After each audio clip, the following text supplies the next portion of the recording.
Comienza Voces del Poder aquí en CNN Chile Radio 9:38, nuestro espacio de conversación y análisis en materia política. Nos acompaña en esta mañana Simón Ramírez, secretario ejecutivo del Frente Amplio. ¿Cómo está, Simón? Muy bien, buenos días. Bienvenido, gracias por estar con nosotros. Y Ruggero Cosi, ex convencional constituyente de Renovación Nacional. ¿Cómo está, Ruggero? Bienvenido. Bien, ¿y tú, Sebastián? Gracias por acompañarnos, a ambos. Simón, partamos con la noticia política quizás más importante de las últimas horas, con esta negociación parlamentaria fallida del oficialismo para ir en una sola lista a noviembre. ¿Se cayó definitivamente ya la lista o no? La lista no. Tenemos una lista de única, 7 partidos que son los partidos más grandes también de la coalición, más la democracia cristiana, y en ese sentido creemos que también hay una apuesta por la unidad que sigue siendo muy fuerte. Por otro lado, además, creo que es importante sostener que hoy día efectivamente Acción Humanista y el Partido Regionalista Verde dejaron la mesa, y esto termina constituyendo probablemente dos listas, pero que otra cosa positiva me parece que son dos listas para Janet Jara también.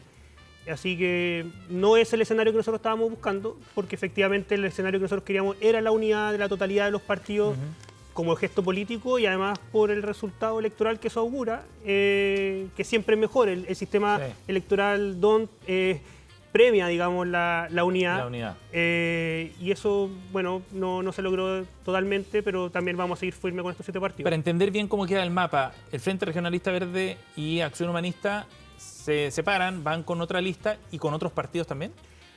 O sea, no tengo claro qué es lo que irán a hacer ellos, pero de todas maneras nosotros sabíamos que era muy probable que hubiese otra lista por la izquierda, por decirlo así, a propósito de otros partidos que no han integrado ni la coalición de gobierno. Partido Popular, por ejemplo. Partido Popular, Partido Igualdad, el Partido Humanista, y es probable que, me imagino, que puedan articularse ahí en una lista.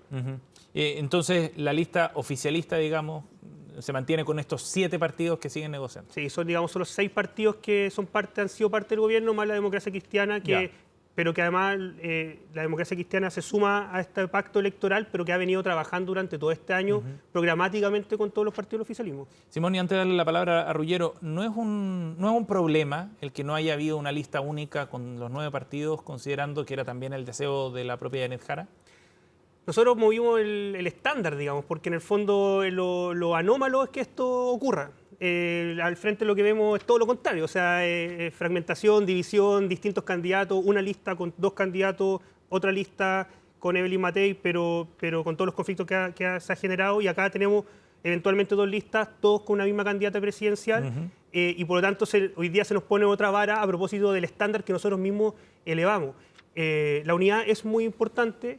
Nosotros como Frente Amplio estuvimos encaminados y trabajando muy incansablemente, digamos, porque esta unidad pudiera resultar, y por lo tanto no es el resultado que queríamos, pero creemos que sigue siendo una apuesta muy fuerte, y creo que la lista mayoritaria, digamos, esta lista mayoritaria que se configura, va a ser una lista que va a atraer mucha votación y que todavía nos sirve para poder disputar con fuerza la construcción de un parlamento de mayorías para Janet Jara, o también un parlamento para poder evitar cualquier tipo de regresión autoritaria que hemos visto está sobre la mesa con los candidatos de la derecha. Ruggero, ¿cómo ve el desenlace de esta negociación en el oficialismo? No, obviamente que para la oposición esta es una buena noticia, pero no tanto. Yo creo que Simón tiene un punto ahí en que los partidos que se salen de esta lista única cumplen un rol marginal dentro de la coalición de gobierno, y quizás va a tener impacto en alguno que otro distrito donde tengan candidatos fuertes, pero no a un nivel nacional. Y obviamente que yo recojo el guante. Efectivamente es admirable el intento que hace el oficialismo por llevar una lista única. Claro, fracasan, pero buena parte del objetivo igual se está cumpliendo por el lado de ellos. En el caso de la oposición, efectivamente, nosotros sí tenemos un problema, que vamos mucho más divididos. Hay un exceso de confianza, y yo creo que eso nos puede costar muy, muy caro cuando el 2026 miremos para atrás y quizás nos agarremos la cabeza diciendo, bueno, ¿por qué no hicimos un mayor esfuerzo por ir en lista única? O sea, por el resultado pueden quedar en una minoría en el Congreso importante, dice. Bueno, eso es lo que está en juego. Es que todas las proyecciones electorales que se han hecho, si uno toma, por ejemplo, los datos de Ann Holster, si la oposición, la derecha, con los sectores de centro, fueran en una lista única, la mayoría parlamentaria está asegurada, está más que garantizada. incluso si la izquierda fuera en una sola lista. Hoy día yo creo que el escenario es muy arriesgado, ¿ah? Y eso habla de una falta de responsabilidad y de ciertos problemas de gobernabilidad dentro de nuestro sector de los que nos tenemos que hacer cargo. ¿Y de quién en particular esa falta de responsabilidad? Bueno, yo creo que la frase tan comentada de José Antonio Kast el día lunes refleja ese problema de fondo. ¿Ah? ¿Cuál frase? Porque cuando él dice el Congreso no es tan relevante, detrás de eso, ¿qué es lo que hay? Una cierta resignación, una renuncia a hacer un mayor esfuerzo por tener mayoría parlamentaria. El fin de semana el Partido Republicano, el Partido Social Cristiano y Libertario inscribieron su propia lista y con eso sepultaron cualquier posibilidad de que haya una lista única en la derecha. Y eso para mí es un error político enorme porque todavía quedaba tiempo, todavía se podían agotar instancias para intentar llevar una lista única. ¿Hubo posibilidad realmente? Bueno, a ver, es que... a veces por lo que uno reportea, no había mucho ánimo en ese sector de ir a una lista. En política siempre lo más relevante es la voluntad. Y aquí lamentablemente no había voluntad por parte del Partido Republicano y eso quedó en evidencia el fin de semana. Y esa renuncia, esa resignación a no obtener una mayoría parlamentaria, yo creo que va a costar caro. Y voy al tema de fondo también con lo que decía José Antonio Kast, porque yo creo que lo primero es aclarar sus dichos. Él tiene que salir a aclarar y precisar qué es lo que trató de decir, porque efectivamente levanta mucha sospecha. Pero la potestad reglamentaria del Poder Ejecutivo es muy limitada. Y buena parte de los programas presidenciales de Evelyn Matei y de José Antonio Kast se fundan en promesas electorales que suponen reformas legislativas. Y para eso se necesita mayoría en el Congreso. Y voy a poner un par de ejemplos. En el propio programa presidencial de José Antonio Kast se habla, por ejemplo, en materia de empleo, indemnización laboral a todo evento, jornada flexible. Todo eso requiere una reforma al Código del Trabajo. Eliminar las contribuciones. Bueno, la facultad presidencial de eliminar contribuciones, de eliminar impuestos, de suprimir tributos, requiere una discusión legislativa. Disminuir el impuesto corporativo también pasa por el Congreso. Eliminar o modificar la tómbola del sistema de admisión escolar también requiere reformas legales. Y el aumento de penas al crimen organizado también. Entonces, dejemos de engañarnos. Yo creo que tenemos que dejar de engañarnos y aquí que asuman responsabilidades políticas quienes no estuvieron disponibles para ir en una lista única parlamentaria. Simón, profundicemos en esa declaración de José Antonio Kast. El Congreso es importante, pero no tan relevante como imaginan, dijo. Quiero llegar a eso también, pero quiero hacer una reflexión también respecto a lo que dice Ruggero, porque me parece que acá esto da cuenta un poco del problema en el que está hoy día, digamos, la centro-derecha o la derecha tradicional. Chile Vamos pidiéndole insistentemente a Kast que le da la espalda en la construcción de una unidad para supuestamente tener mayorías parlamentarias. ¿Qué mayorías parlamentarias? Porque lo que yo he visto es que, por ejemplo, a lo largo de este gobierno, los que hoy día, con los que quisieran construir mayorías parlamentarias, se opusieron a la reforma de pensiones, se opusieron al aumento del salario mínimo, se han opuesto en general a todo tipo de reformas que quieran avanzar en mayor garantía de derechos. Muchas de ellas que han sido con acuerdo con la derecha, digamos, y eso creo que le ha hecho bien al país. O sea, efectivamente hoy día el país está mejor que antes de este gobierno porque hoy día tenemos una reforma de pensiones porque efectivamente senadores como Galilea y Cruzcoque, por ejemplo, se sentaron a negociar la reforma de pensiones. Mientras tanto, republicanos, socialcristianos, nacionales libertarios, lo que han estado haciendo es intentando de evitar que todo tipo de avance ocurra. Y esa es la derecha con la que hoy día Chile Vamos le pide, por favor, que ojalá puedan constituir un pacto parlamentario. Y eso es una crónica, una muerte anunciada, un camino que ya ha sido recorrido en Brasil, en Estados Unidos. El viejo partido republicano de Lincoln, de Ronald Reagan, hoy día está en el suelo y totalmente consumido por el ultraderechismo de Donald Trump, que lo conduce. Lo mismo pasó en Brasil. Hoy día el amigo de Kast ya lo hemos comentado. Bolsonaro porta una tobillera electrónica por intentar hacer un golpe de Estado. Milei acabó con el PRO en la práctica en Argentina. Y el riesgo que corre Chile Vamos también. A mí me parece que el riesgo, porque donde los países que han evitado que la ultraderecha avance, también ha sido porque las derechas tradicionales han sido capaces de poner lo que se le ha llamado en Europa un cerco sanitario, que lo han hecho en Francia, lo ha hecho la democracia cristiana en Alemania, por ejemplo. Y acá vemos a una derecha tradicional totalmente, yo diría que muchas veces arrodillada ante los avances de Chile Vamos, intentando de, por ejemplo, ser incorporado a una lista y sin embargo no se logra. A ver, Entonces, está bueno el punto, Ruggiero. ¿Qué dices tú? A ver, lo primero, yo creo que es demasiado triunfalista y poco realista decir que hoy día el país está mejor. Yo no estoy de acuerdo con eso, porque yo creo que el panorama hoy día en términos de empleo, de seguridad, es bastante negativo. Pero dicho eso, efectivamente, Chile Vamos tiene una vocación de mayoría de facilitar los acuerdos cuando son buenos acuerdos, y en eso la reforma de pensiones, yo estoy convencido, fue un buen acuerdo para Chile y que le va a mejorar la calidad de vida a muchos adultos mayores. Yo creo que hoy día es importante que José Antonio Kast aclare sus dichos, levanta sospechas, pero él en ningún caso dijo que va a saltarse el Congreso, él en ningún caso dijo que va a gobernar por decreto. Se han levantado sospechas y es importante que él las despeje. Pero yo siempre veo en esto una obsesión que tiene la izquierda por tratar de repartir credenciales democráticas. Y yo, déjame decirte, Simón, yo no le concedo democracias y credenciales de superioridad moral ni de mayor respeto a la democracia, ni al Frente Amplio ni al Partido Comunista, porque vi de primera fuente lo que intentaron hacer en la Convención Constitucional y frente al gobierno de Sebastián Piñera.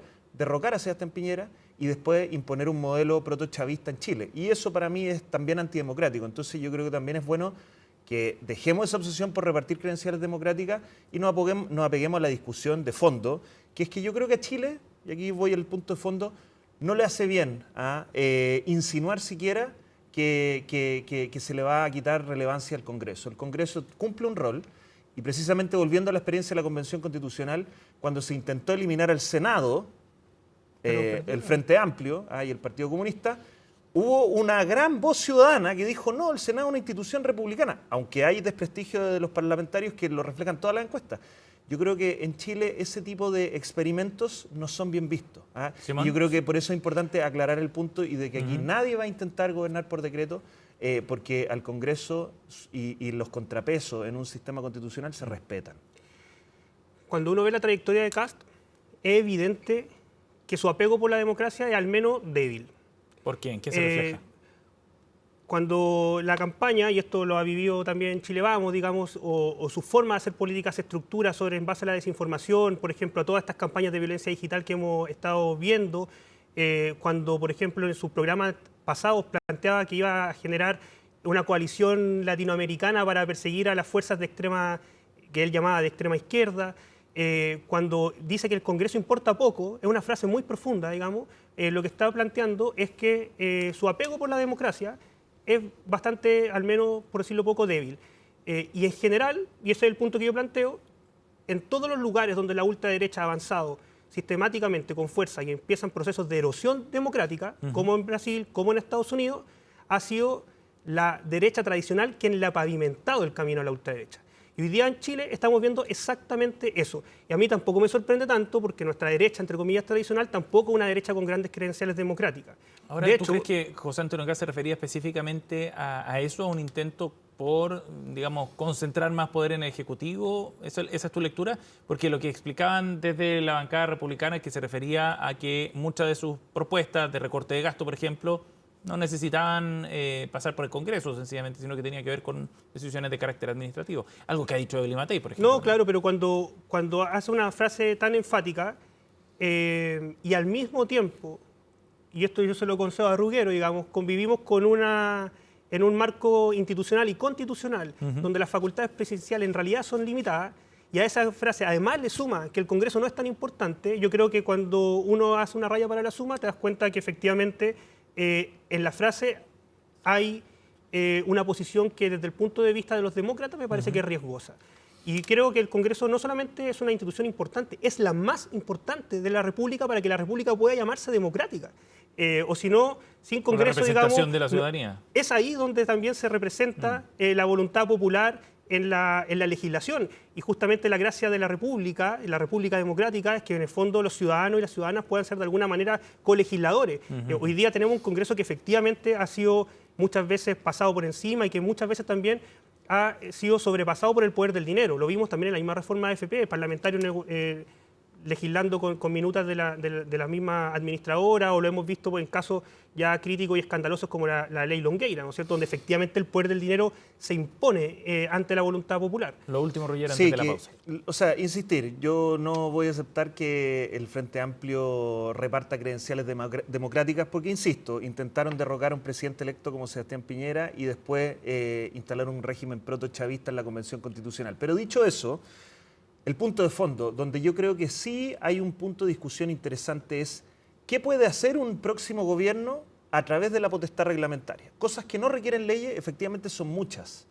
Y yo creo que eso se concentra especialmente en el campo de la permisología, porque hoy día está plagado de servicios públicos como la Dirección General de Agua, el Servicio Agrícola Ganadero, la CONAF, el Consejo de Monumentos Nacionales, que establecen regulaciones a partir de resoluciones exentas u otro tipo de actos administrativos que perfectamente un nuevo gobierno podría modificarlos, y en eso no hay ningún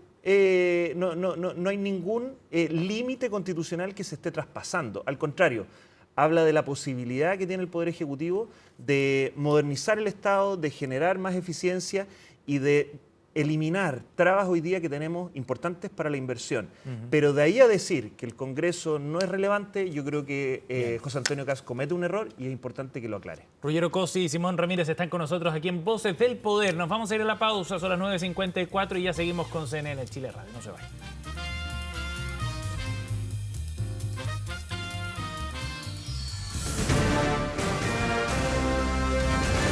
Hacemos una pausa y ya regresamos con CNN Chile Radio, AM. Estamos de regreso en CNN Chile Radio, AM.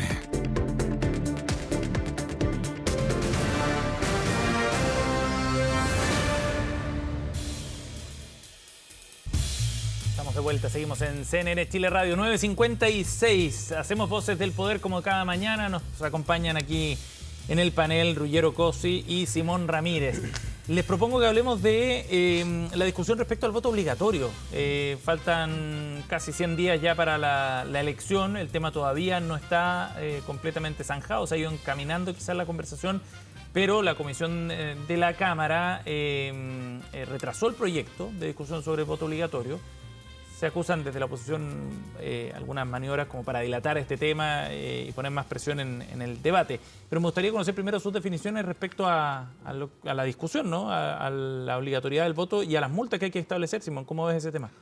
No quiero dejar pasar una cosa de antes. Bueno. Te pido disculpas, Sebastián. No, pero creo que hay dos cosas que son relevantes. Uno es la mención a la Convención Constitucional que hacía Ruggiero y a la falta de democracia. O sea, a mí me parece que no puede haber sido más democrático de lo que pasó ahí. O sea, se eligió, se eligió a una serie de convencionales, se deliberó sobre un proyecto político que no le gustaba a Ruggiero y a Chile tampoco le gustó y democráticamente se rechazó. Entonces, creo que el proceso, que además tuvo niveles de participación ciudadana súper importantes, yo creo que en el fondo hubo un ejercicio democrático que no en la convención. Claro, pero el proyecto la elección generaba un riesgo de deriva autoritaria importante.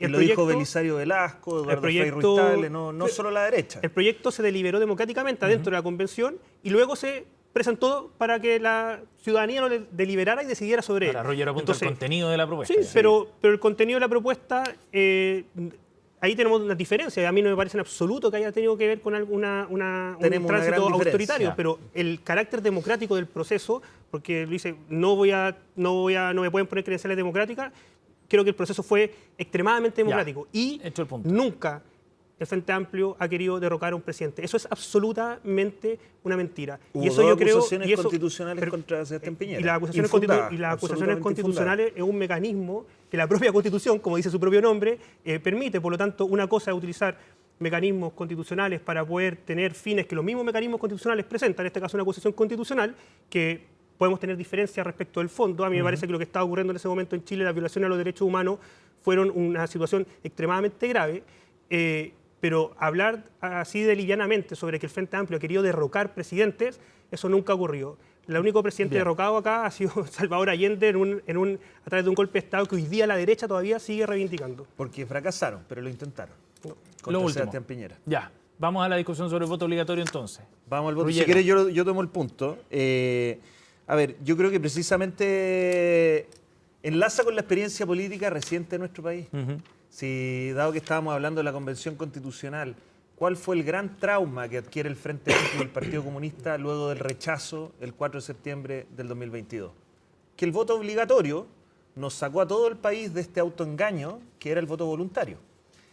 Porque con récord de participación electoral, dado que Simón estaba hablando de procesos democráticos, o sea, no hay ninguna elección tan democrática y con mayor participación electoral que la que ocurrió en el plebiscito de salida de la Convención Constitucional en la que triunfó el rechazo.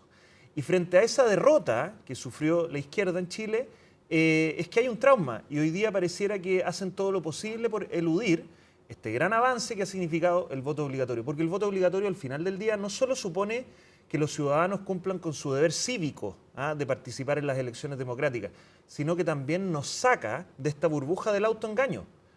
Porque efectivamente la mayoría parece mejor representada cuando hay voto obligatorio. Y este último intento de tratar de que no haya una multa, precisamente va en esa línea, de un cierto temor, de un cierto miedo a que haya una participación electoral lo más amplia posible y que al final del día es un poco de miedo a la democracia. ¿Pero no están con calculadora los dos sectores? No, porque al final del día la regla del voto obligatorio quedó establecida para el plebiscito de salida y después quedó como una regla permanente dentro de las reformas constitucionales que se discutieron previo al plebiscito. Y lo que hoy día vemos es un intento por tratar de aminorar entonces esa regla. Y es muy lamentable que además todo esto ocurra a menos de 4 meses de una elección tan importante como la presidencial y parlamentaria. Yo creo que es decepcionante de parte de este gobierno que estén dilatando esto hasta último momento, porque al final del día lo que va a generar es una menor participación electoral y eso siempre es perjudicial para la democracia. Simón. Está el elefante en la cristalería de todo esto, que además está relacionado con el voto migrante. Por eso que efectivamente yo creo que hay una calculadora sobre la mesa que está puesta, y lo que ha planteado el gobierno es que evidentemente está el voto obligatorio, hay una discusión legítima sobre cuáles son las multas que están asociadas a eso, pero además está la discusión sobre el tratamiento en torno a la cuestión del voto migrante, donde se ha propuesto una conversación que me parece que es profunda, que es relevante, que la derecha tampoco ha querido avanzar en ella. Hoy día han salido sobre la mesa cuestiones en las que el gobierno se ha abierto y yo no sé bien cuál es la posición de la derecha. Entiendo que no ha estado, tampoco han estado abiertos ni siquiera a discutir eso, que era en torno a la vigencia de los documentos con los que las personas migrantes tendrían que ir a votar. Y todos sabemos que en Chile, efectivamente, la reglamentación al respecto, en perspectiva comparada, es relativamente extravagante, ¿no es cierto? O sea, efectivamente, la permisividad con la que el sistema electoral chileno permite a la población migrante participar de todo tipo de elección es un caso fuera de la norma, muy fuera de la norma, y esa es una discusión que nos parece que es razonable de dar. Otros países son mucho más restrictivos, dice. Según los tipos de elecciones, por supuesto. Oye, pero una aclaración, porque se había llegado a un consenso en la Cámara de Diputados, que era este proyecto de la diputada Joana Pérez, de Demócrata, si no me equivoco, en donde se dejaba sin multa a los extranjeros. O sea, entonces yo por eso insisto, aquí ya pasa más allá de una cuestión de calculadora que uno podría decir ya, hay una discusión de fondo que deberíamos tener como sociedad y como sistema político si queremos ser tan permisivos con el voto extranjero. Pero hoy día se está tratando de dilatar la discusión incluso respecto de la multa para los chilenos y eso a mí me parece realmente lamentable porque termina perjudicando nuestra democracia. Simón. Es que no comparto, porque insisto, como que hay una discusión que está abierta efectivamente sobre la multa y el carácter de la multa. No me parece que sea una cuestión baladí, pero que es una discusión que ha estado aparejada y ligada con la cuestión del voto extranjero. ¿Pero no deberían ir por carriles separados? Exactamente. O sea, ok, ¿en qué elecciones pueden participar los extranjeros? Ese es un tema. Pero establecer la multa... No, pero es que igual nos enfrentamos a la misma elección. Para los chilenos en particular. Pero nos enfrentamos hoy día a la misma elección. De acuerdo, pero la cuantía de la multa, digamos, es relevante para saber si es que el voto es realmente obligatorio o no. Sí, claro, pero también nos parece que hay que poner multas que puedan ser razonables y eso es parte de la discusión. pero es la misma elección. Por lo tanto, también es parte de la muñeca, que, por decirlo así, que pone la derecha en ese sentido, que decir, bueno, separemos las discusiones para avanzar en lo que yo quiero y no avanzar en lo que no quiero. Y eso me parece que no es una forma también honesta de enfrentar el debate. Oye, lo último, antes de que se nos vaya el tiempo, abordemos la situación en la que está Daniel Jadue, que está en una situación judicial muy, muy compleja. La Fiscalía Centro Norte está pidiendo 18 años de cárcel para el exalcalde de Recoleta a propósito de la investigación por el caso Farmacias Populares. Más allá del caso en sí, veámoslo desde la dimensión política de lo que significa este riesgo judicial que está enfrentando Daniel Jadue. ¿Cómo lo ves tú, Simón? Que la decisión principal en este caso la tiene el Partido Comunista. Daniel Jadue es un militante de su partido. Efectivamente, en la medida en que la discusión avance, eventualmente el juicio avance, va a ser complicado en el proceso electoral. Pero los tiempos también no calzan como para que vaya de candidato. No, depende, porque en el fondo efectivamente hoy día escuchaba al exfiscal Gajardo al respecto, hay una jurisprudencia bien asentada en torno a que, a pesar de que la Constitución plantea que estar acusado de un delito que pudiera ser superior a una pena aflictiva, suspende los derechos ciudadanos, entre ellos ser candidato. La jurisprudencia hoy día plantea que en el fondo eso igual tiene una cierta violación, digamos, de la presunción de inocencia y por lo tanto ha permitido, y eso pasó por ejemplo con Marco Enrique Minami en las elecciones presidenciales pasadas, ha permitido que puedan participar de las elecciones. Y además es probable que el Partido Comunista también apele a que el tiempo de la investigación se extienda, por lo tanto la acusación de Fiscalía va a tener que trasladarse en el tiempo también. Y no tenemos criterios distintos. En el caso de nuestro partido, nosotros no hemos llevado candidatos en esas condiciones, en esas circunstancias. Pero tampoco en el marco de la construcción de la lista única entendemos que esas decisiones son de cada uno de los partidos. No, yo creo que están en un zapato chino, porque es muy difícil salir de esta situación. Si llevan a Daniel Jadue como candidato, van a tener un candidato expuesto a cargos que son graves. ¿Y afecta a la lista? Que afecta obviamente a toda la coalición, pero por otro lado, si no lo llevan de candidato, también le van a dar una tribuna importante a Daniel Jadue, que probablemente se va a victimizar y que va a endurecer probablemente varias de sus opiniones contra Janet Jara, porque es llamativo, yo no lo logro descifrar, quizás Simón lo puede descifrar, la actitud constante de Daniel Jadue de quitarle piso a Janet Jara. Muy crítico en algunos temas. Sí, muy crítico y bueno, yo creo que eso va a ser una constante de la que no van a poder salir durante la campaña. No, o sea, Simón. Sí, yo evidentemente no comparto esas críticas de Jadue hacia la candidata y creo que la candidata ha sido muy tajante en marcar líneas divisorias, pero tampoco creo que a propósito de las credenciales de un lado y de otro, que desde la derecha nos planteen eso cuando expresidentes de partidos de la coalición están diciendo que van a votar por el candidato al frente, que partidarios de Evelyn Matei han puesto en duda su propia candidatura. Creo que en realidad...